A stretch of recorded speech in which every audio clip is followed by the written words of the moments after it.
if you want to keep your cameras on, that's absolutely fine. It is 10 o'clock, so I think we'll get started, and we might have people jumping in as and when we go along. But thank you for joining us today. Appreciate it's a very busy time of the year, so it's good to see some faces joining us. So welcome to our webinar today.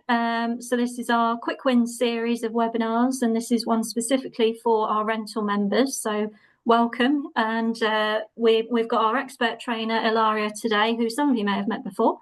So she delivers our rental training, and today we're going to focus on the future of customer relationships and customer service, tools and tips and tricks.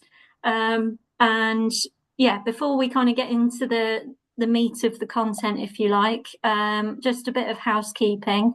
So we do have to be aware of the competition law rules, because we're all from different businesses.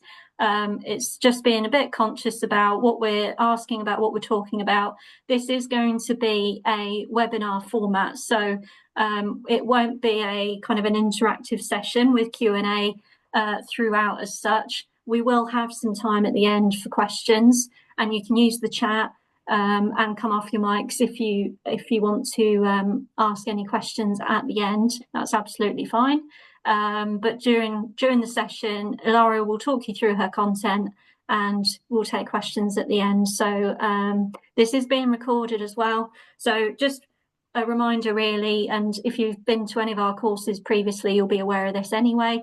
But yeah, if there's anything that's commercially sensitive, please do refrain from mentioning anything like that. Anything to do with pricing or strategies, anything that's not in the public domain, basically is to steer away from today. And we have got a code, sort of a prize, if you like, a discount code for those of us that have attended today that we'll share at the end of the session, and that will give you a discount on our training for next year. So do stay on and keep note of that.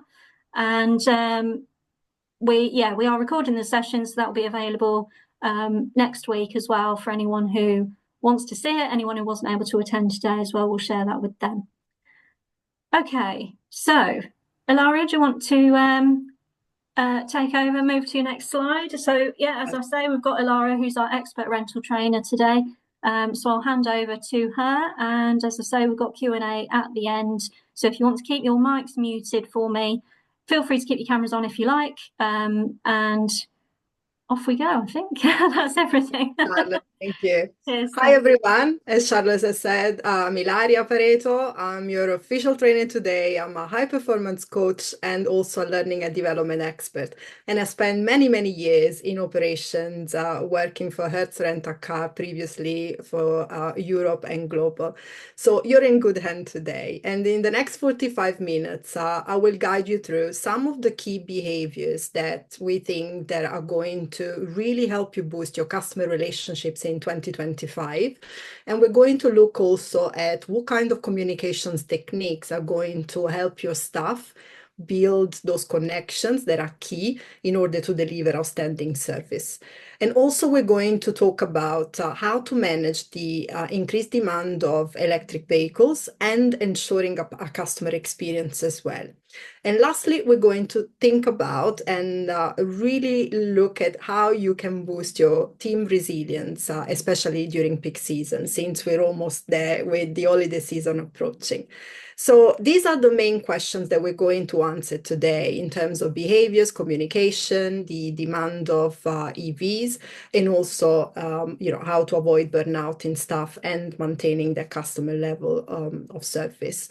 But we are going to leave extra time at the end for further questions. And lastly, at the end, we're going to also touch up on the new workshop that we're going to provide in 2025, Car and Van Rental, Improving Customer Relationships. And so we're going to bring everything into place for you. But I would start the session today really to make you think about what it is that your customer wants right now. When we think about how the times are changing, the industry is changing, and how different things are coming into place, especially with the AI and automations, we need to think about how customer perception is changing, the expectation also is changing, and how do we need to adapt our service to that. So when we think about the key factors that are going to drive customer relationships in 2025, speed definitely is going to take a big part of it. And for speed, I don't mean just how quick your service is going to be, but also how prompt your response are going to be, especially when things are not going as customer expect. Now, we think that majority of the brand, majority of the organization will need to think about speed as one of those non-negotiable, together with convenience. And when I think about convenience, I don't necessarily mean convenience in terms of money value that you provide to your customers, but more about how seamless and easy your service is going to meet the customer expectations. And also, when we think about consistency, that's going to be another big thing when it comes to 2025. And consistency, I invite you to think across the whole customer journey from start to finish, from before they rent, while they rent with you, and after they rent. Because in all those touch points, we want that seamless journey. And because the more seamless the journey becomes, the more trustworthy that the service becomes, the more customers will become loyal and will come back to you. But lastly, I want to bring your attention also to human touch, because yes, there will be more AI, more technology, more automations in the industry going forward. But one of the things that is not going to leave us is the human touch, the human interaction. Hence why personalization is going to become more and more important. And when we think about all this put together, this is why customer excellence, customer relationship, having the right focus on it, starting right now, is going to be really driving the customer loyalty and the business success that you want in your organization when it comes to customer interaction. And during the session today, we're going to give you those overview about what are those behaviors, communication techniques, and also how you can empower your staff to deliver this excellent service. And I'm also going to give you lots of practical tips as we go along, because I really love to put together not only the how to, we can do all those things, but giving you the practical things that work in location. I've been there myself for many, many years. So I always bring a lot of expertise and a lot of good tips and definitely behaviors that you can replicate straight away from tomorrow onward. So the first question I want to answer today, it's the one related to the behaviors. What will be those critical behaviors that will really boost those long-term relationship? And when it comes to this, I always say this to every customer service training I do. It's empathy that we need to think about. Empathy is going to be the way you can lead new conversation. You can really get to the heart of what the customer wants, what the customer needs, and how to deliver to them. This is going to be like, if you think about your customers, I want you to think about empathy at the center of everything you do. And through that, of course, it becomes even more personal, because not only you can get through them, but you can then adapt and tweak the service and the communication based on what you understand. Another behavior that is going to be very critical is going to be proactive anticipation of the customer needs. And again, I like to bring your attention not only to how proactive you could be in terms of customer needs and wants, but also about your operation. Think about now when Christmas, with Christmas coming up and the busy holiday season coming up, for me, proactive operationally, it means understand your peaks, understand how you can manage stuff as well at the right level, at the right time, and so be on top, even with extra equipment, for example, be prepared for everything, the right cars at the right time for the right customer. So all this, it becomes even more important when we think about getting customers repeatedly to us.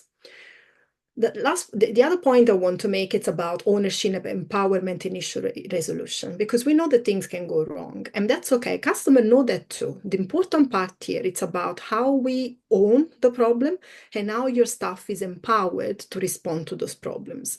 And I'm going to share a few tips about this in a second. But we're going to really look into as well how to create that consistent and personalized communication. This is a big thing because customers are quite tired of receiving, really general and responses that don't really understand them or their needs. So understanding how your staff can be and feel empowered to drive a different level of communication, of different communication, is really important here. And also how you adapt and become flexible, agile in responding to customer needs, challenges, and issues, and maintain the positive attitude throughout. Because yes, the sector is very demanding and high pace, but we can build a culture around resilience and positive attitude. And I'll show you how. I want to now bring your attention to this quote. This is one of my favorite quotes from Maya Angelou, and one that I use in my customer service training because I think it really gives you the essence of what customer service is. People will forget what you said, people will forget what you did, but people will never forget how you made them feel. It really encapsulates that customer service is an experience rather than anything else. It's a feeling. And how powerful we are when we are in front of our customers, that we can make or break their day, that we can really dictate how they feel about the whole experience. And that's why giving this focus around empathy and put this empathy at the center of everything we do is so, so important to create this memorable, engaging experience for them. And you can do this in different ways. One of the easiest way, I would say, that we can bring empathy and personal connection is through personalized approach. And it could be really simple by, using and addressing the customer name and using your own name, having your team to really be personal on that. Not just name badges, but really drop their names into the conversations and use the customer name. But also look into the preferences. Let's say that you have repeated customers that come time and time again, recognize what they like to drive, recognize the preferences, and anticipate them. And that goes with the positive reinforcement as well. So you really be there for them and reinforce their want and needs in their way. And another big thing that you could do straight away is to move through a more empathetic language. So what it means to bring empathy even in the way we connect with the customers, with the language we use.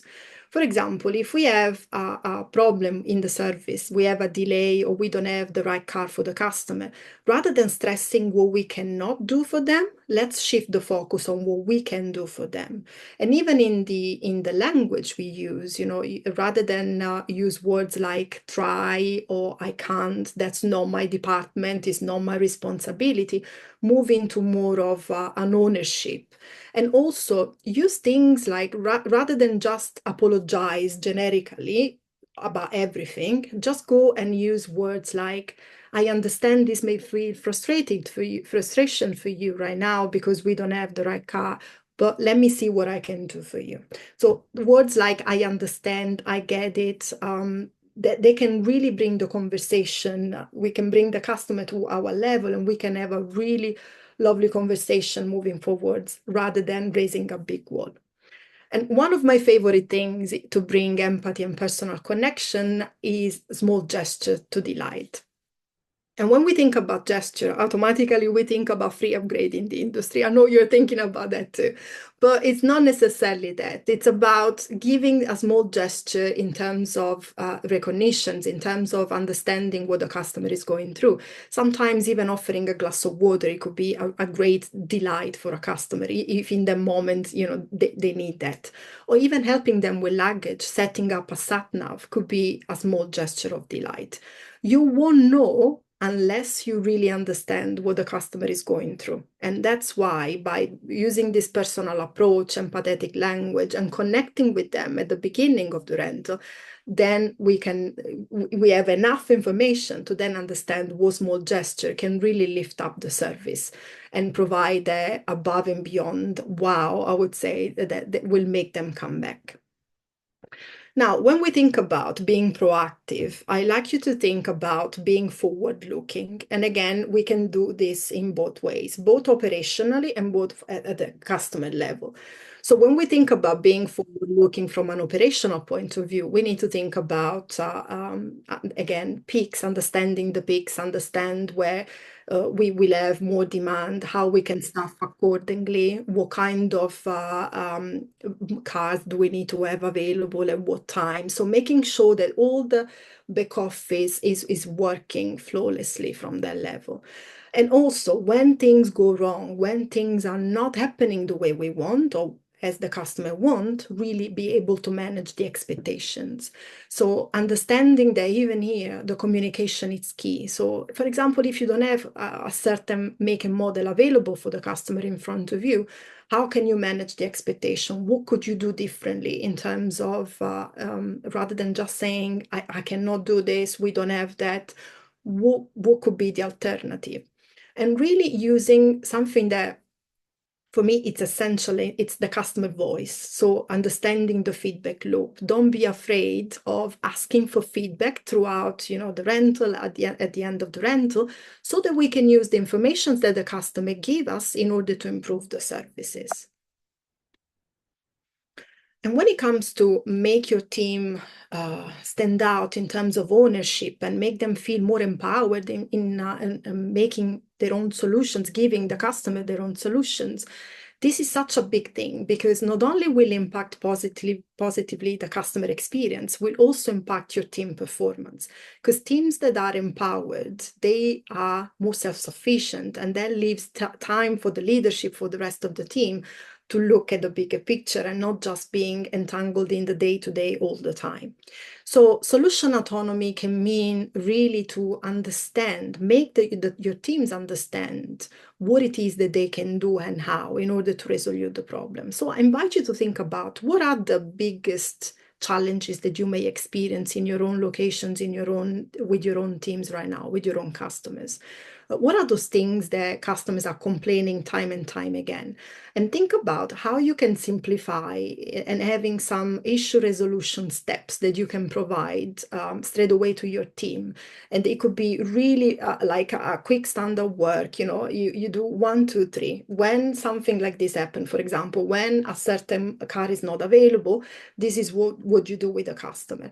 Or if the customer is complaining about dirty interiors, this is what you do. So really highlight what it is that they can do in their own level, in their own power to resolve the problem without escalating to a manager or supervisor.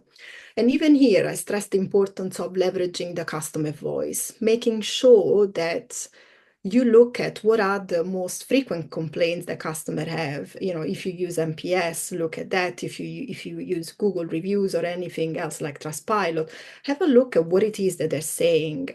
If there are certain patterns that you can sort of unpack and understand a little bit more with them, and then use those information to then make different choices and understand when this problem comes back again, what it is that you can do differently.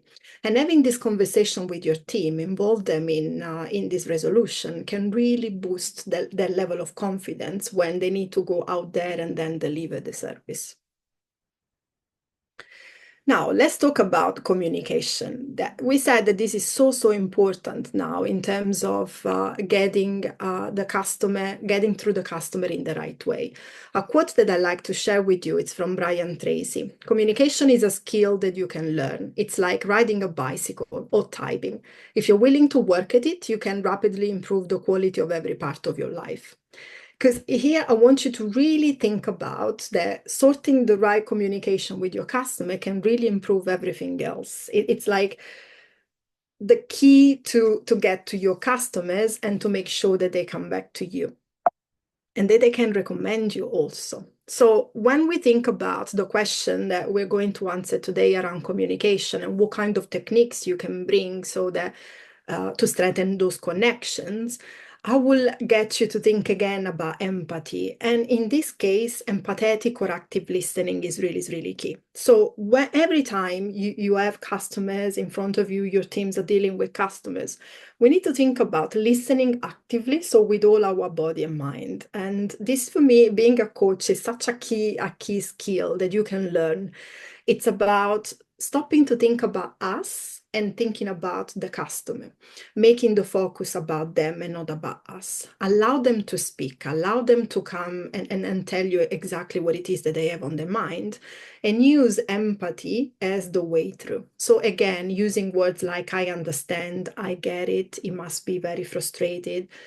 So let's see what he can do, and build the ownership in there as well in those responses, because all customers really want is to feel understood, and also that you have charge of the situation and you can resolve it. And a big thing that we could do, that we can really teach the team when it comes to communication, it's the art of reframing. And I call it art because to me, it's such an important skill. And it's about putting a positive spin when something is not that positive, when something is not going well. And again, it's moving the I can't into I can. And I'll show you now a little bit of an exercise after this as a quick win that you can easily do with your team. But another quick way to do this, it's about matching and mirroring the customer pace. So when we think about matching, it's more about the language. If the customer is using a certain language, to repeat it so that the customer feels again understood, he feels that there is a connection there. And the mirroring, it's more about the pace. So making sure that we are aligned with the customer pace in there. And if the customer is not, if the customer is really going, is rushing, it's going fast because is agitated and maybe is doing a complaint with you, it's about bringing back instead to your own pace so that we can calm things down. And when it comes to, again, the power of language, think about being solution focused. That's another big part as well, because it's all about making sure that we can show the customer that we are there, we're ready, we're taking ownership. So some of the ideas are around solution focused. It could be to swap try for I will. Definitely a big power there. So rather than say I will try to find a suitable vehicle for you, that puts some doubt in the customer mind. Definitely go for I will find a vehicle for you that is suitable for your needs. Or it could be something about making sure that, I can, again, making sure that the customer knows that we are in charge, that we are resolving things. And lastly, think about how clear, how transparent you can be when it comes to this. Now, being part of the industry, we know how many, jargon, how many words we use that are specific to car and van rental industry. One for all, when we think about waivers, CDW, TP, and so on. How many times, by default, we may go and talk like this to customers, and then they're confused. So think about how can you simplify, how can you streamline the language, and making sure that there is clarity when you show these things to the customer. And one of the things that I like to do the most when I was in location, it was to actually have visual aids that can help customers to recognize what we're talking about. So it could be that you have vehicle guides, either on a tablet, or you have pictures, or it could be your waivers, you could be your products, and then you have some visual aids that while you talk, while the team is talking through options, then the customers can see them as well. And it can make such a big difference for them to actually see what it is that you're talking about. Now, one of those quick wins that I promised you today in terms of communication, it's the value of this weekend language. And I have here a couple of options, a couple of examples for you to bring back into your locations. And what I would advise you to do here, it's to think about what it is that your team come up as and have as an obstacle. What are those things that they may think that they cannot do right now, and help them to reframe them and put that positive spin on. So, for example, one of the things that I heard the most, it was, I can't upgrade you, I don't have this car available, or we're out of premium vehicles. Swapping this into what we can do instead is to ensure that I have a vehicle that meets my customer needs. Or we can process a refund because your booking is not refundable, becomes, okay, here's what we can do instead. We're able to provide you with a credit towards a future rental, for example. Make it yours, make it really easy and straightforward for your team to understand what it is, the suitable swap in there. Now, let's talk about how we can adapt to this increased demand for electrical vehicles and ensure that positive experience at the same time. Definitely, from my experience, one of the biggest things you can do when it comes to something new, something out of the comfort zone here, both from your customer point of view and your staff, is to strengthen the knowledge. Especially among your team members, make sure that they get familiar with the vehicles, that they have a play around the vehicles, that they understand exactly what it is that they need to explain to the customer before they are having those conversations.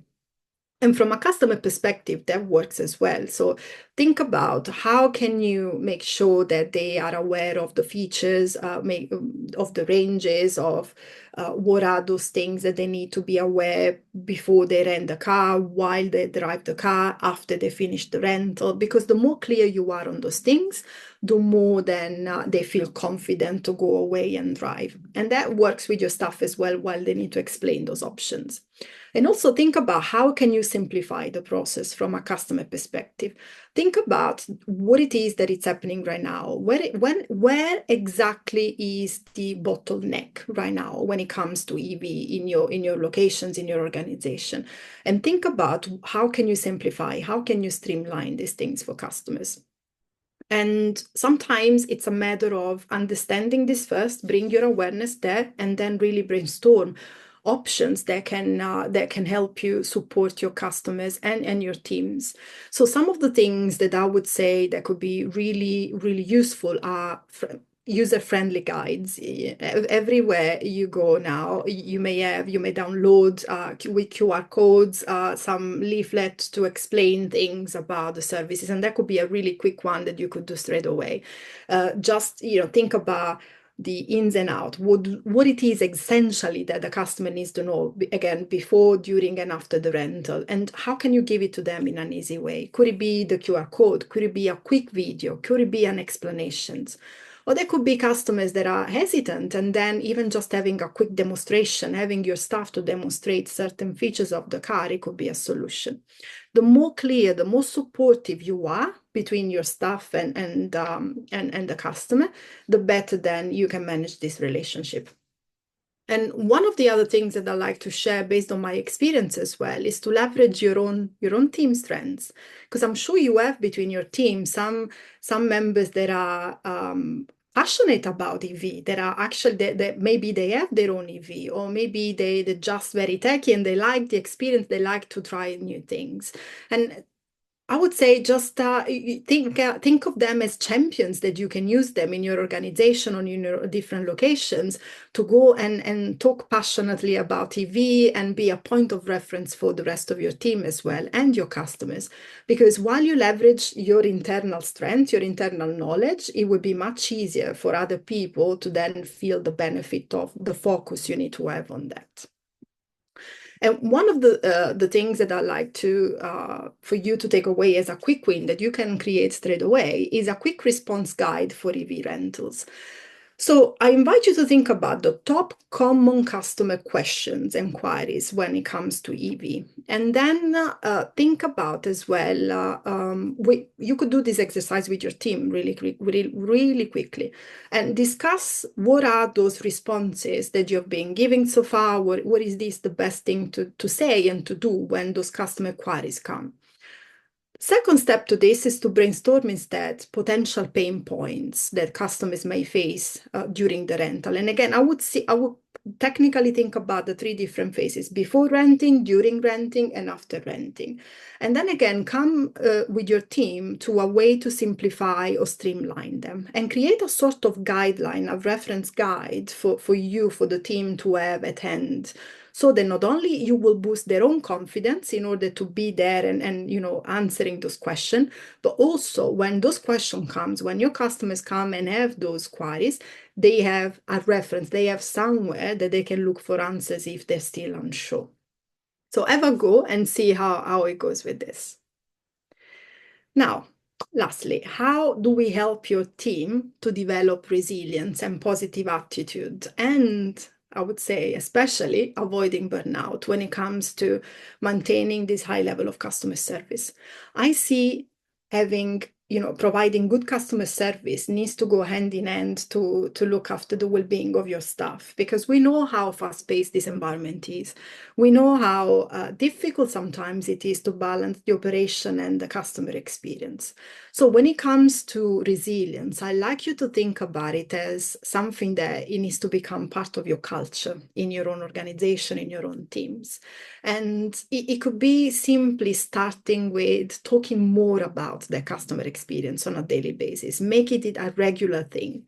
So, for example, if you do have great feedback from customers and good comments coming in, talk about them in the team, share them, recognize the team efforts, and sometimes there is even recognition by name if they've done the personal touch at the beginning, isn't it? So use them and share them and talk about this more often, because then they will see, you will help them to see that they're doing well. Also, it's about equipping the team with tools for stress management and emotional resilience. And this could be something, I'll share one tool right now, as soon as I finish this slide, that you can implement straight away to keep the stress level down in the moment, I would say. But you could think about what works well for your teams. You know them more than anyone else. So what it is that they respond to better. Giving you a quick example in my locations, I had, when I was managing Stansted Airport, I had a really amazing team. It was a big team. And there were moments where it was hard. We didn't have cars, or we didn't have enough, or the peak was big, and we were under pressure, under a lot of pressure. And we created just a quick song that as a reference we had in the back office to just lift the morale and the mood of everyone. And there were a couple of people that were always there to remind us about, we here together, we can always go through these things. So it doesn't have to be big tools for stress management or things that you find very complicated. It doesn't. You can absolutely do breath work. I'll teach you how. But I'm talking about the simple stuff as well, and how powerful it could be in order to get them the lift they may need to go through a big day. And that's what brings, that collaborative spirits, that team culture alive as well. It's not just about what managers can do or supervisors can do, but how the whole team can come together. For me, at the end of a busy week or a busy day, it could have been a simple, let's have a coffee together, or let's bring pizza in, and let's just now cool down and celebrate because we made it through. So however you wanna make it about them, and think about this as something a continuous learning, I like to say. It's not a one-off thing, building resilience or avoiding burnout and stress. It's not just that you do a quick training or you talk about this once and then it's done. It's about making it part of the culture and learning as you go about what works and what doesn't, and really adjust yourself as you go. Now, this is the tool I wanted to share with you. It's a really simple tool. I use it all the time. I use it in location. I use it even now to really manage the stress in the moment. And it's called 4x4 breathing. You can even just do it with me right now so that you can feel a little bit more grounded and calmer as you go. So it starts with breathing in for 4, hold for 4, breathe out for 4, and hold for 4 again. And you do this for a couple of minutes, for 1 minute, even just 1 minute, it will be really good. And what it does is really brings the anxiety, the stress level down. It calms your heartbeat, it grounds you because this is diaphragmatic breathing. So it's really deep breathing and really get to regulate your nervous system. And this could be done again in the back office, in the car park, in any time, just really to teach your staff to be on top of the stress, and then off they go and they can face the busy peak, the difficult customer conversation, and so on and so on. And it's a lovely way to really bring back to themselves and to what it is that they can control more. Now, there are many other strategies you could use. This is just one of the quickest and more effective one that you can really take away straight away. And oof, that's it, really. This was all about what we covered in this first half an hour to really talk about those behaviors that are going to make a difference. So remember about how you can really leverage through empathy, through the communication, making sure that the staff builds those connections that are going to be key in terms of delivering the outstanding service. Also, think about what it is that you can do differently now, thinking about the EV and making sure that not only your customers are confident about driving them, but your staff can explain things better and preempt as well all those questions and doubts that those customers may have. And also think about what it is that you can do to boost that team resilience when it comes to especially peak season. Now, these are big topics that we just see now very high level. You have some practical tools that you can go and implement straight away. But what I will invite you to consider is the car environmental improving customer relationship training, because that's where we go much deeper into each one of those pillars that you've seen. And we're going to look at how all this is going to impact straight away the business success in terms of KPIs as well. So not only you're going to have the practical things, the best practices, and everything that I shared here. Again, it's just the very high level. But when we go deeper, we're going to look at best practices in the industry. We're going to look at specifically case studies and practical scenarios that we're going to practice during the whole day. And that goes to talking about communications, problem solving, handling difficult customers and difficult conversations, and making really strategically how you can apply all this in the day-to-day. And I think for me, what really stands out about this training is the fact that it's exactly the good mix between the practical side and the whole background from operations. So it's not just about giving you the latest theories about customer service, but actually how do you apply them based on those scenarios that I know to be real because I've been there myself and I've been dealing with those scenarios all my car rental and van rental life. So I think, Mark, this is enough from my side. Now I will open up to you and to the audience to ask more questions. Yeah, thank you very much. Thank you, Ilaria. Look, just a quick thank you from me, guys. Just to let you know, I've worked in the rental sector myself for 22 years. I worked at Europcar in various different roles, and a lot of what Ilaria is talking about, I know personally is extremely important for you guys, particularly operationally, because it is tough, it is challenging, and being resilient during those key points throughout the year, but at certain peak points, as you well know, is absolutely vital. So some of the skill sets that Ilaria is talking about here will really serve you in the long term. Just before we get into the questions, just a quick one as well. In terms of coming on this course, there is a benefit because if you do book a future course with us, particularly Ilaria's course, then there would be a 15% discount on that course. You need to just quote QWW. We'll put it in the chat, I'm sure, as well, and we'll have your details and we'll make sure that that is honoured, and that will be for you and your teams as well. And then also as well, if you wanted to take it a step further and get Ilaria to come into your location or into your head office and run this course for one of your teams, then we can do something called Driven by You, which is a specific course for you. And we would do 25% off of that for you. So that's just to let you know that's a benefit of coming on today. But anyway, let's get into the questions. We do have some questions ready for you. So the first one I've got for you, Ilaria, is how can we ensure consistency in customer service across multiple locations and teams? So over to you. Thank you, Mark. I think this is a brilliant question because what we really want from a customer perspective is to have a seamless journey everywhere they go in the organization, in the same organization, they should have the same experience.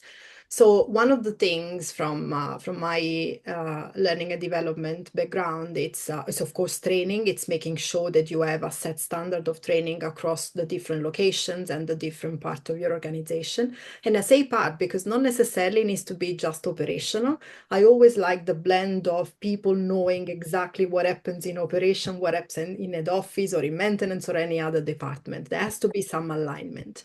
So training being a big part, but also sharing best practices, having a place where people can feel free to share what works in their location and in their own areas, and for other people to take inspiration. Because not only will drive consistency, but also the creativity and the innovation in your teams. And I also say that standards are really important too. So I'm a green six. Yes, a green belt in Lean Six Sigma. So for me, having standard work and having procedures and process that are clear to follow, it's really, really key. So make sure that you have every single process around customer service mapped out so that people in different locations can do the same things. Hope this answers. Yeah, wonderful. No, thank you. I couldn't agree more. And I hope you guys on the call as well found that very useful. I do have another few questions if Yeah, that's go on. okay, Ilaria. Absolutely. Question number 2 I've got is how can customer service training help us impact our KPIs and improve customer satisfaction? I think this is very important because what we want is to make sure that there is straight return of investment of the trainings that your teams go. And again, in my professional experience as learning and development globally, I know that the return of investment is key. When it comes to this, definitely you'll see an impact on your NPS if you do measure your customer service through NPS or customer feedback in general. You're going to see more promoters, more positive comments, because all we want is to really empower the team to be on top of the customer service game. And that means resoluting problems swiftly, making sure that they understand exactly the customer needs, that they tailor those conversations with the customer. And all this cannot not have an impact, a direct impact on not only on customer service, but if you do have ancillary sales, I would say that there is a huge boost in ancillary sales as well when it comes to having the right customer service approach, because then having the right communication, especially, and understanding customer needs may be translated into selling more ethically, more with the customer needs at the center of everything you do. So there is a really strict correlations on both. Wonderful. No, thank you very much. I have another question. I feel like I'm Columbo. I've always got one more question. Okay. There might be some people on the call thinking who's Columbo, but anyway. Right. Question number 3: how do we balance high customer demand with maintaining a positive and resilient team culture? Yes, so they have to go hand in hand, isn't it? It's important that the fact that we look after customer relationships and we look after our customer doesn't come at the detriment of operation and vice versa. So I think, again, I will go back to the standards, Mark, making sure that you have really good process mapped out, standardized, and making sure that that your team follows them. One for all, when it comes to customer demand, is vehicle allocations, vehicle availability, how you sort them through, making sure that you have the right car for the right customers at the right time. This, to me, it's really the basic in order to provide the right balance. I tell you, listening to you, it's like going back in a time machine, No. Ilaria. I tell you, it's like... And my last question before I let you off the hook, how can we educate customers about EV rentals? This is interesting. EV rentals effectively, especially those who are hesitant or unfamiliar with the technology. Yes, I guess that there could be some pushback in terms of, or even just customers feel out of their comfort zone when they need to drive for the first time and they're a little bit hesitant. So I would say go very old school and just go and demonstrate, because that's, I think, the visual reassurance of them, being in the car, around the car with somebody that they see as an expert, that means is your team, then brings things alive in a different way. So yes, of course, you can go through the route of leaflets, of giving them links and things to read, but nothing can beat if your staff can be there and show and demonstrate. And I would say go both ways, because then customers may still need some reassurance while they're driving. So if you do have some visual aids or some videos or links that you can send them to summarize what it is that they need to remember, then definitely go their way. But also help, especially the more hesitant people, directly in the car park, show them around the car, and you will see the reassurance, the smile is going to be there. And that is going to boost your customer service scores as well, because then it's definitely a promoter there when they see that your staff went above and beyond explaining. Lovely. Well, look, thank you very much. Those are my questions that I've had. Thank you to Ilaria. Thank you You're to all welcome. of you attending. Just very quickly from me, just to remind you guys, look, in terms of the BVRLA, we are your trade association. We're here for you. So if you do need support from us, please let us know. You can find out plenty of information on the website, but if you need to contact us directly, we are real people. You can contact us. So you can contact mark@bvrla.co.uk, or there's other team members, or you can contact our training team, training@bvrla.co.uk, and we'll be more than happy to answer your questions. And then also the last thing I would say is, if you do think about coming on our training course, particularly with Ilaria, Ilaria gets it, guys. So she understands, because I know from all of your different angles, you'll be thinking, well, we're quite unique in our rental corner compared to others. She understands what it's like at an airport. She understands what it's like at a downtown. She understands what it's like at a train station running a rental firm. She understands what it's like being a licensee. She gets it from all the different angles and is trained on all of those different various places as well. So that's just to reassure you if you did want to do any training with us in the future. But other than that, I will let you get back to your mornings, because knowing rental very, very well, you will be extremely busy. I'm sure there'll be messages popping into your inboxes, or your phone would have been left voicemails or extra messages. So thank you very much. Have a lovely day, and we're here for you. So please don't forget that if you need us in the future. Thank you. Take care. Bye-bye. Thanks a lot, guys. Cheers. Bye-bye. Bye. Take care.